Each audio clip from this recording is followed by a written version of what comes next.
Hello mga kainahan, maayong hapon. So for today's video is magluto ta og kamote Q. Yes, first of all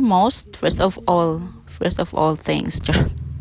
First of all, slaso na to ang kamote and then magtakang taog karahay og ibutang na to ang mantika. So syempre ito lang painit to no. And then iinit na siya, ibutang na to ang kamote mga kainahan.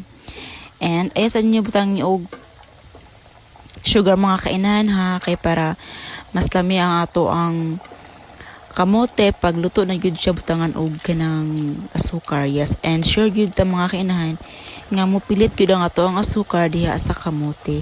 Yes mga kainan, how destiny charot.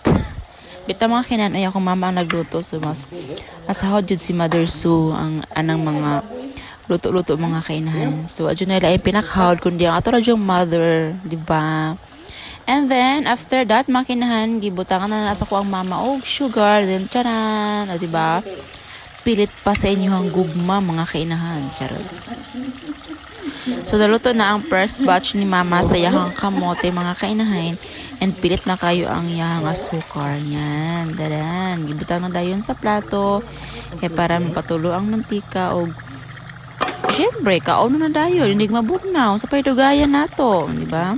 O gihaon na ni Mother Sue ang first batch sa iyahang kamote Q. Actually, mga kinahan, kaning nga video is the way na kaayon ni no. Dito na sa bukod sa karon plug ako ni mabuhatan og voice over.